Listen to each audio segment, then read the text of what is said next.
Hi YouTube, how you doing? Welcome back to the channel. It is Friday. We got ourselves a bunch of games on the NBA slate, 8 to be exact. We're going to jump into each and every game. I'll give you my lean. We'll talk about the game, both the side, the spread, the total, that type of stuff, guys. But if you're looking for my final plays, if you want to roll with me, or if you do want to fade me, because after that 9-0 run we were on, we're now on a 2-5 run, so you might want to heavily consider fading what I'm saying or doing with these final plays. I know the leans have been kind of on fire, but my final plays, we got to get the train back on the tracks. But keep an eye on the pinned comment for those final plays if you are interested in what I'm actually going to be rolling with tonight and what I'm putting my cheddar on, guys. Keep an eye on the pinned comment. And we got a couple comments yesterday that were pretty like inspirational. I don't know if that's the right word, but I love seeing the comments of people that actually get what's going on here. You know, I go through the games. I love talking NBA basketball. I love talking about each and every game. Just because I make something a final play, that means that I'm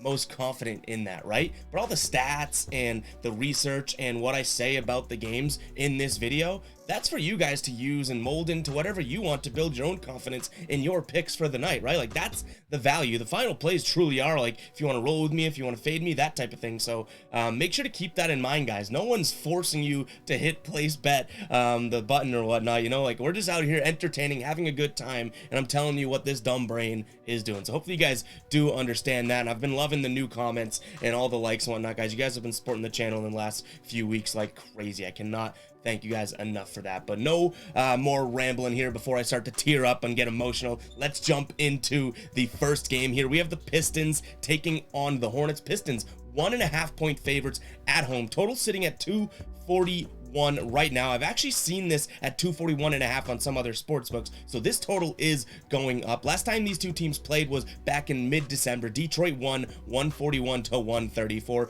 It's obvious as to why this total is so high. Even if you date back to last season, their game was 127 to 126. So obviously these two teams have been scoring a lot of points against each other. What I will say, starting with the total side, I am going to lean under in this game.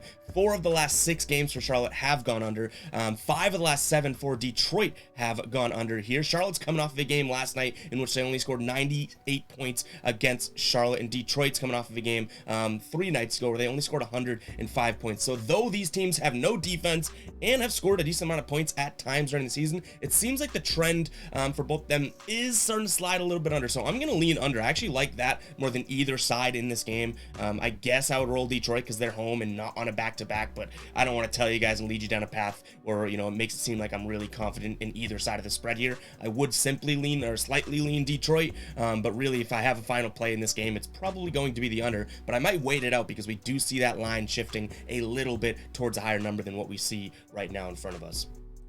Moving on, we got the Wizards hosting Portland. Wizards 4.5 point favorites in this game. Total sitting at 234. I've seen one sportsbook have this at 236.5. So if that could be the outlier, we don't know. It could be the one that has the line wrong. But if this starts to move in that direction, you're going to want to go around and shop for the best odds depending on what side you are on here. I do think that this game is one where I fade the total. I would lean slight under, but I do think that both these teams can go out there and score a bunch of points. Last time they played was last season, so I don't really want to read too much into that. But in their last 10 games here, Washington playing pretty well against the spread. 7-3 against the spread in their last 10. Portland 5-5 against the spread in their last 10. They're not playing that incredible of basketball. They burned us when we took the Grizzlies against them the other night here. No major injuries on the Washington side of things, and they've won 6 straight games. They've covered in each of those games, and they were an underdog in 3 of those 6 games. So this Washington team is playing pretty well. I think we're going to take one more stab at betting against Portland in this one, so we're going to lean Washington here minus the points. I don't know if this becomes a final play. This may be something that we can throw into a teaser and get Washington down to like +1 or something like that. Keep an eye on the pin comment, but I'm going to slight lean the under and also look at Washington in this game. Moving on, we got the Pacers taking on the Kings. Pacers getting 2.5 points on their own floor. Obviously coming up just short last night against Lakers. That was one of our losses. Actually, we only had one loss. We went 1-1 last night. But the Pacers here taking that 1-point loss to the Lakers last night. Sacramento coming off of a win against San Antonio. They won by 10 points. They did cover. They've covered 2 straight games. Minnesota and then San Antonio, Indiana, and Sacramento. Big injury to note here would be De'Aaron Fox, and looks like Tyrese Halliburton, even though it's a back-to-back, is going to play. He's not on the injury report as of right now. So I think that's why this line is so low. Sacramento is obviously missing one of their best players here, but nonetheless, this is crazy, but I'm going to lean Sacramento still without De'Aaron Fox. I think this Indiana team could be a little let down after that close. They were up by like 10 at some points during that game last night against the Lakers, and only to come up that short. I don't think they come out all that hungry or anything like that. So I'm going to lean Sacramento in this game, but I do want to, like, you know, sound the alarms, not the psycho alarm, but the alarms that De'Aaron Fox is not playing. So keep that in mind. Even though we're leaning Sacramento, I do think that line obviously already has taken that into account, and I still lean Sacramento in this one, even without De'Aaron Fox. I think they do have some talent on there. You got a couple revenge games going up against each other, which will be pretty damn cool. Yeah, you know, Buddy Hield, Domantas Sabonis, that type of thing. I do think that Sacramento is going to be the play here, even though Indiana is healthy and Sacramento is not. In terms of a total, I hate to go 3 unders in a row here, because what is every game going to go under tonight? But I'm going to lean under here, under 239. I could see this game finishing right around the 230 mark. So that's a big enough margin for me to possibly pull the trigger. Keep an eye on the pin comment to see if that becomes a final play. Guys, before we get to the rest of the slate, I do want to ask and plead and, you know, just throw it out there to you guys. If you guys do want to become a baller, $2.99 a month. It is first and foremost one of the best ways to support the channel, guys. But we're not just, you know, we're not just giving you the emoji next to your name or special emojis you can use in the comments. That is what every single YouTube membership program entails. I get that, but for ballers, we do exclusive giveaways, exclusive videos, and what I'm most excited about, which you guys could tell, and the ballers that are current ballers have been enjoying, are the models that we're producing every weekday. Obviously, you know, with Excel and internet and all that, sometimes you have technical difficulties, so we did miss, I think last week we missed like Friday, but pretty much 4 to 5 times a week these models are coming up for you guys. It's the spread model, a total model, a player points, rebounds, assists model, and then we have value trend plays, which are players that are hitting over and kind of hot and hitting their overs in each category. So guys, if you do want access to that research, we give you a link every single day, $2.99 a month. Consider becoming a baller. But truly, guys, if you don't want to support the channel, don't become a baller. I'd love you guys to just become a baller for support, right? Not because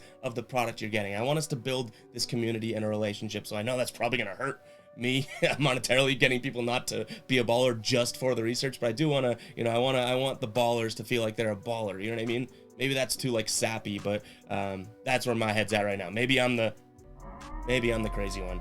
But all right, guys, let's jump back into the slate here. We do have Phoenix taking on Boston here. My Celtics 10-point favorites in this one, total 224.5. Last time they played was early December. The Celtics were, I believe, underdogs in that game and missing a couple guys, and they won 125-98. They truly took it to them. Celtics 7-3 in their last 10 here, not against the spread, but straight up, and they're 3-1 in their last 4 games straight up at home. Now they're 1-3 against the spread in those 4 games, which is a little worrisome because Phoenix is playing good basketball. 6-2 against the spread in their last 8 games here. 10 points is way too much for me to lean towards the Celtics. I just can't get myself to do it. They're coming off that huge win to Brooklyn. I don't want them to be complacent, so I'm going to stick away from the spread in this game. But what I do like is the over here. I think that this one could get way up in the 230s, even though last time they played, it didn't exactly go in that direction. But I do think that this is the type of game, you know, we could see some scoring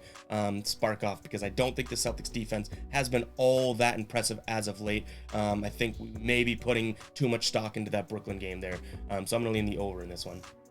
Moving on, we got Minnesota taking on Orlando. Minnesota 5.5-point favorites at home. Total 231 right now. This Orlando team is kind of puzzling. The last time they played mid-November, Minnesota won 126-108, a big whopping victory there. Orlando has covered 7 of their last 10 games here. Minnesota playing decent basketball as well. I don't want to diminish that, but Orlando just seems a little hotter than Minnesota. I think that is a decent amount of points to give.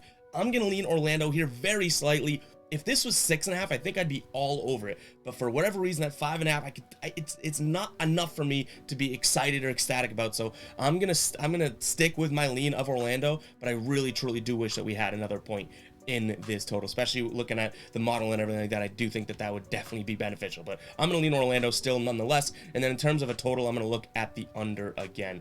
Bunch of unders on the slate for me today. Take it or leave it.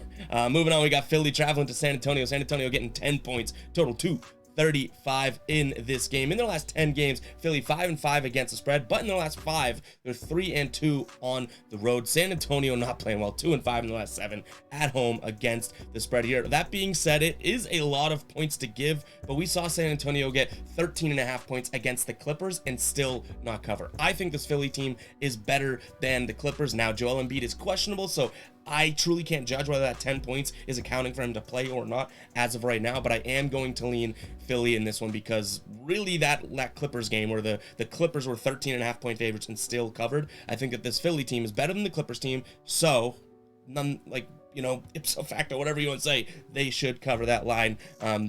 Maybe a crazy way of thinking about it. I can tell you guys this isn't going to be a final play. I don't love a double-digit spread like that, but I do want to give you my lean. And then I also, surprise, surprise, lean the under in this game as well. I should be wearing my Under King hoodie today because a lot of unders on the board. All right, Houston hosting Toronto here. Houston 6.5 point dogs at home. I think I've seen 7.5 on plenty of sportsbooks, so this number is going up. Total sitting at 227 here. In their last 10 games, Houston 3-7 against the spread, but Toronto not playing that well either. 3-5 in the last 8 against the spread on the road. OG Anunoby still out for them. For Houston, Kevin Porter Jr. still out. Jayshawn Tate is probable. Jalen Green's out tonight, and Jabari Smith is upgraded to probable. Houston coming off of 2 straight wins, but to Detroit, and then even, what was it, 2 nights ago, to OKC, which we were on the wrong side of. I don't think this Houston team is all that great, but 6.5 and maybe 7.5 points could be a little bit too much to give this Houston team at home. Now, do they cover 3 games in a row? Probably not, but maybe, you know, we'll sound the alarm again.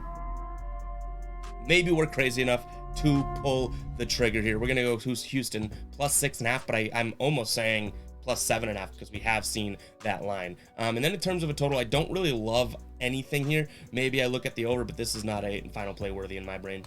All right, last game on the slate, we got Utah taking on the Hawks. Utah 2-point favorites at home, total 241 right now. Last time these two teams played, early November, Utah won 125-119. They were 4.5 point dogs, and they won that game on the road. That was the only game they've played this season. In their last 10, they're kind of getting it back here. 7-3 against spread in their last 10. In their last 8 at home, they're 6-2. Excuse me. Ooh, don't know where that came from against the spread. But one thing I will say, we always call the Atlanta Hawks when they're on the road the Atlanta Pigeons, right? Last 6 games on the road for the Hawks, they're 5-1 against the spread.